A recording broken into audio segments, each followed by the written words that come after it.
Good morning. इस video में मैं लेके आई हूँ द लिविंग वर्ल्ड, जो कि +1 बायोलॉजी का फर्स्ट चैप्टर है। उससे रिलेटेड कुछ एक शॉर्ट क्वेश्चंस और उनके साथ में ऑब्जेक्टिव टाइप के क्वेश्चंस जो हैं वो मैं लेके आई हूँ। सो ये क्वेश्चंस जो हैं ये बहुत हेल्पफुल रहेंगे एग्ज़ाम एस्पिरेंट्स के लिए, स्पेशली जो नीट के स्टूडेंट हैं या फिर जो टीजीटी की प्रिपरेशन कर रहे हैं या फिर पीजीटी, जो भी एग्ज़ाम के लिए आप तैयारी कर रहे हैं उसमें ये बहुत हेल्पफुल होंगे। शुरू करते हैं क्वेश्चन नंबर 1 से। क्वेश्चन नंबर 1 है हमारे पास, write the full form of ICBN। So ICBN की फुल फॉर्म बतानी है हमने, international code for botanical nomenclature. उससे नेक्स्ट है ICBEC-N। सो ICBEC-N होता है international code for bacteriological nomenclature. Third है IUCN। सो IUCN होता है international union for conservation of nature and natural resources. Fourth one है UNESCO, United Nations educational scientific and cultural organisation. अब question number 2 की तरफ move करते हैं। Kaziranga national park is situated in. So Kaziranga national park जो है ये है असम में, और ये वन और राइनोसेरोस के लिए जो है वो फेमस है। नेक्स्ट है गिर नेशनल पार्क। सो गिर नेशनल पार्क जो है ये है गुजरात में, और ये एशियाटिक लॉयन के लिए फेमस है। नेक्स्ट है world's only floating national park is. So world का जो फ्लोटिंग नेशनल पार्क है वो है केबुल लामजो नेशनल पार्क, और ये नेशनल पार्क जो है वो मणिपुर में है। फिर से रिपीट कर देती हूँ, जो वर्ल्ड का फ्लोटिंग नेशनल पार्क है, world's only floating national park is Keibul Lamjao national park situated in Manipur. Fourth question है, red data book contains a record of animals and plants which are known to be in danger. So red data book में information होती है उन animal से related या फिर plant से related जो एक्सटिंक्ट होने का जिनको खतरा होता है, जो डेंजर में होते हैं, उनसे रिलेटेड इन्फॉर्मेशन जो है वो रेड डाटा बुक में होती है। क्वेश्चन नंबर 5 है, silviculture is. Silviculture होता है कल्टिवेशन ऑफ ट्रीज। नेक्स्ट है, how many obligate categories constitute hierarchy of categories. So जो हायरकी ऑफ कैटेगरीज होती है, जिसको कि लिनियन हायरकी भी बोलते हैं, सो लिनियन हायरकी जो होती है उसमें 7 ऑब्लिगेट कैटेगरीज होती हैं। किंगडम, किंगडम के बाद आएगा डिवीज़न और फाइलम, प्लांट्स के लिए डिवीज़न, एनिमल्स के लिए फाइलम, उसके बाद आएगा क्लास, क्लास के बाद ऑर्डर, ऑर्डर के बाद फैमिली, फिर जीनस और फिर स्पीशीज। तो ये 7 ऑब्लिगेट कैटेगरीज जो है वो हायरकी, लिनियन हायरकी कंटेन करती है। क्वेश्चन नंबर 7 है, what is the standard size of herbarium sheet. So standard size जो होता है हर्बेरियम शीट का वो होता है 41 × 29 सेंटीमीटर, और अगर हम इंचज़ में देखें तो इंचज़ में होता है 11.5 × 16.5 इंचज़। नेक्स्ट है, name the largest botanical garden of India, and second है वर्ल्ड।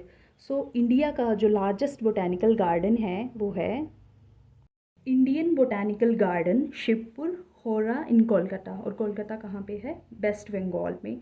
ये 273 एकड़ के एरिया में जो है वो फैला है, और इसका और नेम भी है, पुराना नेम जो है वो इसका है आचार्य जगदीश चंद्र बोस बोटैनिकल गार्डन। और ये फेमस है ग्रेट बनियन ट्री के लिए, वाटर लिली के लिए, पाम हाउस के लिए, और इसके अलावा सकुलेंट प्लांट्स के लिए और इंडियन ग्रासेस के लिए। अब नेक्स्ट क्वेश्चन की तरफ चलते हैं। 8 क्वेश्चन हो गए। सॉरी, इसमें वर्ल्ड का जो है वो लार्जेस्ट बोटैनिकल गार्डन है रॉयल बोटैनिकल गार्डन, जो कि इंग्लैंड में है, क्यू में। नेक्स्ट है largest museum of India. So largest museum of India जो है वो कहाँ पे है, Indian museum Kolkata, and it is founded by Asiatic Society of Bengal in India. Question number 10 है, tools for study of taxonomy are called. So tools जो होते हैं स्टडी ऑफ टेक्सोनॉमी के लिए उनको क्या बोलते हैं, टेक्सोनॉमिकल एड्स। उससे नेक्स्ट है फाइलोजेनी। सो फाइलोजेनी जो होती है वो एवोल्यूशनरी रिलेशनशिप बिटवीन ऑर्गेनिजम्स उसको बोलते हैं फाइलोजेनी। और नेक्स्ट है ऑन्टोजेनी। सो ऑन्टोजेनी होती है origination and development of an organism from fertilized egg to adult. So जो डेवलपमेंट होती है वो physical as well as psychological दोनों ही होंगी। इसके अलावा जो कॉमन सी डेफिनेशन है ऑन्टोजेनी की वो ये है, life history of an organism is known as ontogeny. Next question है हमारे पास, tell the number of species that are known and describe. तो अब तक जो स्पीशीज़ डिस्कवर हो चुकी हैं उनका जो एनसीईआरटी में नंबर है वो है 1.7 से 1.8 मिलियंस के बीच में। Question number 13, best defining feature of life form is. So best defining feature जो होता है लाइफ फॉर्म का वो होता है according to me cellular organization. Next है मल्टीपल चॉइस क्वेश्चंस आ गए अब हमारे पास। तो क्वेश्चन नंबर 1 है, Systema Naturae book is written by. So Systema Naturae book जो है ये किसकी बुक है, ये कैरोलस लिनियस ने दी थी। और इस बुक में ऑप्शन डी इसका सही होगा। और इस बुक में सिस्टेमा नेचर में जो साइंटिफिक नेम थे एनिमल्स के फर्स्ट टाइम 1758 में जो साइंटिफिक नेम थे एनिमल्स के वो फर्स्ट टाइम लिनियस ने दिए थे। तो लिनियस की बुक है सिस्टेमा नेचर। क्वेश्चन नंबर 2 है मल्टीपल चॉइस क्वेश्चंस का, choose the correct sequence of taxonomic categories. So taxonomic categories का जो सीक्वेंस है इसमें सही होगा, सबसे पहले डिवीज़न, फिर क्लास, फिर ऑर्डर, फिर फैमिली, फिर जीनस और फिर स्पीशीज़। क्वेश्चन नंबर 3 है, which is less general in characters as compare to genus. So less general जो होता है करेक्टर में स्पीशीज़ के जीनस के कंपैरिजन में वो होता है स्पीशीज़। क्योंकि जब हम हायरकी ऑफ कैटेगरी में मूव करते हैं स्पीशीज़ टू किंगडम की तरफ तो जो जर्नल कैरेक्टर्स हैं उनको हम कंसीडर करते हैं। और जब हम किंगडम से स्पीशीज़ की तरफ को मूव करते हैं मतलब डाउनवर्ड की तरफ मूव करते हैं हायरकी ऑफ कैटेगरी में तो हम कॉमन कैरेक्टर्स जो हैं उनको कंसीडर करते हैं। क्वेश्चन नंबर 4 में चलेंगे अब, correct sequence in Linnaean hierarchy is. So correct sequence होता है लिनियन हायरकी में सबसे पहले species, genus, family, order, class. So option A जो है वो इसका सही होगा। Question number 5, animals and plants are best protected in. So animals और प्लांट्स जो हैं वो बेस्ट प्रोटेक्टेड कहाँ पे होते हैं, नेशनल पार्क्स में। ऑप्शन डी सही है इसका। Question number 6, which one is not a category. So इनमें से कैटेगरी नहीं है ग्लूमेसी, ग्लूमेसी कैटेगरी नहीं है, बाकी फाइलम, स्पीशीज़, क्लास ये जो हैं वो टेक्सोनॉमिक कैटेगरीज में आती हैं। Question number 7, the term new systematics was given by Julian Huxley in. So जो टर्म है सिस्टमैटिक्स जूलियन हक्सले ने 1940 में जो थी वो दी थी। Question number 8, a true species consist of a population. Option B सही होगा इसका, interbreeding. Question number 9, who wrote species Plantarum and provided a basis for classification of plants. जो ये बुक है स्पीशीज़ प्लेंटरम ये भी कैरोलस लिनियस की ही है और इसमें 1753 में फर्स्ट टाइम प्लांट्स के लिए जो था वो साइंटिफिक नेम्स दिए थे किसने, कैरोलस लिनियस ने। अब क्वेश्चन नंबर 10 की तरफ मूव करेंगे हम। सो क्वेश्चन नंबर 10 है हमारे पास, national botanical institute is located in Lucknow. जो नेशनल बोटानिकल रिसर्च इंस्टीट्यूट है वो लखनऊ में है। Question number 11, related genera belong to the same. So related genera belong करते हैं सेम फैमिली में। नेक्स्ट है, scientific study of diversity of organisms and their evolutionary relationship is called systematics. Option D सही होगा। Question number 13, the term taxonomy is introduced bye.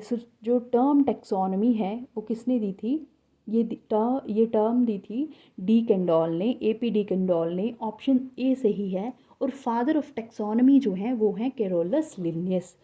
तो यहाँ अगर father of taxonomy पूछा होता तो कैरोलस लिनियस आंसर होना था, पर यहाँ पे इन्होंने ये पूछा है कि टर्म टेक्सोनॉमी किसने इंट्रोड्यूस की है तो वो AP डी कैंडोल ने इंट्रोड्यूस की है। अब नेक्स्ट क्वेश्चन है हमारे पास, the basic unit of classification is, तो जो बेसिक यूनिट है क्लासिफिकेशन की वो है species. Question number 15, Carolus Linnaeus is associated with, so Carolus Linnaeus ने बायनॉमियल नोमेनक्लेचर दिया था, बायनॉमियल नोमेनक्लेचर दिया था, और 1753 में फर्स्ट टाइम इन्होंने प्लांट्स के लिए साइंटिफिक नेम्स जो थे वो अपनी बुक में दिए थे। कौन सी बुक में? स्पीशीज़ प्लेंटरम में, स्पीशीज़ प्लेंटरम में इन्होंने 1753 में फर्स्ट टाइम प्लांट्स के लिए जो था वो साइंटिफिक नेम्स दिए थे। क्वेश्चन नंबर 16 है हमारे पास, in the nature biologically cohesive unit among taxa, तो नेचर में बायोलॉजिकली कोहेसिव यूनिट जो होती है उसको किसको बोला जाता है? स्पीशीज़ को। Question number 17, taxon is the unit of, so taxon किसका यूनिट है? टैक्सोनॉमी का। Question number 18, who gave the nomenclature according to which humans are called Homo sapiens, तो ये 1758 में लिन्नेस ने जो था वो दिया था, कैरोलस लिन्नेस ने, होमो सेपियंस किसके लिए? ह्यूमंस के लिए। Question number 19, the label of herbarium sheet does not carry information on, तो लेबल जो है हर्बेरियम शीट का उस पर डेट ऑफ कलेक्शन ये भी होता है, name of collector, local name, ये सब है। हाइट ऑफ द प्लांट जो है इससे रिलेटेड नहीं होगा, सो ऑप्शन ए जो है इसका सही होगा। Question number 20, the head office of botanical survey of India is located at, तो हेड ऑफिस जो है बोटानिकल सर्वे ऑफ इंडिया ये है कोलकाता में। क्वेश्चन नंबर 21 की तरफ मूव करेंगे अब हम। सो क्वेश्चन नंबर 21 है हमारे पास, one of the following phyla has maximum species, तो सबसे ज़्यादा स्पीशीज़ मिलती हैं फाइलम आर्थ्रोपोडा में। Question number 22, descending arrangement of categories is called, so descending arrangement जो होती है कैटेगरीज की उसको बोलते हैं hierarchy. Question number 23, botanical garden provides, तो बोटैनिकल गार्डन जो है ये क्या प्रोवाइड करते हैं? Ex situ conservation of germplasm. Question number 24, convenient way for easy identification of an organism by applying diagnostic characters is called की, तो की में जो है वो डायग्नोस्टिक करैक्टर्स जो है वो लेते हैं, सो ऑप्शन सी इसका सही होगा। Question number 25, which of the following taxonomic categories are correctly match to their standard termination of names with respect to biological classification of plants, तो प्लांट्स के केस में हम जो है वो डिवीज़न के लिए सुफिक्स यूज़ करते हैं फाइटा, सही है। क्लास के लिए हम सुफिक्स यूज़ करते हैं ऑप्सिडा, ऑर्डर के लिए एल्स यूज़ करते हैं, और फैमिली के लिए एसी यूज़ करते हैं, और यहाँ पे IDAE दी है, ये जो है वो एनिमल्स के लिए होगी। सो 1 2 3 जो है वो सही हैं, तो ऑप्शन 2 जो है इसका, ऑप्शन 2 जो है वो सही होगा। क्वेश्चन नंबर 25 की तरफ मूव करेंगे अब हम। Match each item in column 1 with 1 in column 2 and choose your answer from the codes given below, so column 1 और column 2 हैं, इनको हमने मैच करना है। तो column 1 में टैक्सोनॉमिकल एड्स हैं, और column 2 में उनसे उनके जो फीचर्स हैं उनके साथ हमने एड, जो जिस एड का जो फीचर है उसके साथ उसको मैच करना है। सो मोनोग्राफ, सबसे पहले हम ऑप्शन 3 देखेंगे, मोनोग्राफ। तो मोनोग्राफ जो है इसमें इंफॉर्मेशन होती है ओनली 1 टैक्सॉन से रिलेटेड, सो मोनोग्राफ का जो है नंबर 3 जो है वो ये सही होगा। तो फ्लोरा जो होता है किसी, जो फ्लोरा जो है प्लांट से रिलेटेड है, और ये एक्चुअल इंफॉर्मेशन होती है इसमें किसकी? Habitat and distribution of plants की, तो फर्स्ट का जो है वो सेकंड होगा। सो बचा हमारे पास मैनुअल, सो मैनुअल का जो है वो फर्स्ट सही होगा। ये जो है क्या प्रोवाइड करता है मैनुअल हमें? Useful in providing information for identification of names of species found in an area, तो स्पीशीज़ का जो नेम है उसकी अगर हमने आइडेंटिफिकेशन करनी है तो हम मैनुअल की हेल्प से कर सकते हैं। अब क्वेश्चन नंबर 27 की तरफ मूव करेंगे। क्वेश्चन नंबर 27 है, as we go down from kingdom to species the number of common characters at each taxon, तो जो कॉमन कैरेक्टर्स हैं जब हम किंगडम टू स्पीशीज़ मूव करते हैं, डाउनवर्ड द हायरार्की हम मूव करते हैं, तो कॉमन कैरेक्टर जो हैं वो इंक्रीज़ होते हैं, हम कॉमन कैरेक्टर्स को लेके चलते हैं। और जब हम स्पीशीज़ टू किंगडम चलेंगे तो हम जर्नल कैरेक्टर्स लेके चलेंगे। क्वेश्चन नंबर 28 है, अब यहाँ पे भी मैच कॉलम 1 को कॉलम 2 के साथ मैच करना है। यहाँ पे क्या है, यहाँ पे taxonomic categories of humans and choose your answer from the codes given below. तो ह्यूमन से रिलेटेड है ये, ह्यूमन की यहाँ पे फैमिली, ऑर्डर, क्लास, फाइलम दिए हुए हैं। सबसे पहले हम फाइलम देख लेते हैं। तो फाइलम जो है ह्यूमंस का वो होता है कॉर्डेटा। फाइलम के बाद हम देखेंगे क्लास, तो क्लास होती है मैमिलिया, ऑर्डर होता है प्राइमेटा और फैमिली होती है होमिनिडी। सो क्वेश्चन नंबर 28 का कौन सा कोड सही होगा? ऑप्शन 4 जो है वो इसमें सही है। अब क्वेश्चन नंबर 29 की तरफ चलते हैं। Study the 4 statements given below and select the 2 correct ones of out of them. तो इसमें जो है 4 स्टेटमेंट हैं और इसमें से हमने जो है वो सही वाली चूज़ करनी है। जो 2 सही स्टेटमेंट्स हैं वो हमने लेनी है। Definition of biological species was given by Ernst Mayr. तो ये सही है कि बायोलॉजिकल स्पीशीज़ की जो डेफिनेशन है वो अर्नेस्ट मियर ने दी है। सेकंड है, photo period does not affect reproduction in plants. तो फोटो पीरियड जो है वो अफेक्ट करता है रिप्रोडक्शन को प्लांट्स में, तो ये स्टेटमेंट गलत है। थर्ड है, binomial nomenclature system was given by Carolus Linnaeus ने दिया था। यहाँ पे RH भी टैग कर दिया है, ये भी गलत है। क्वेश्चन तो लास्ट हमारे पास सही होगी क्योंकि हमने 2 चूज़ करनी है, एक फर्स्ट सही है और एक लास्ट वाली सही है। लास्ट वाली में दिया है in unicellular organisms reproduction is synonym with growth. तो जो स्टेटमेंट फर्स्ट है और स्टेटमेंट जो फोर्थ है ये हमारे पास सही है। अब हम चलेंगे फर्स्ट और फोर्थ, तो ऑप्शन नंबर 3 जो है सही है इसका। क्वेश्चन नंबर 30 है, बायोलॉजिकल ओरिजिनेशन या organisation, sorry, biological organisation starts with. So biological organisation start होती है with sub microscopic molecular level. Sub microscopic molecular level से स्टार्ट होती है। Thank you.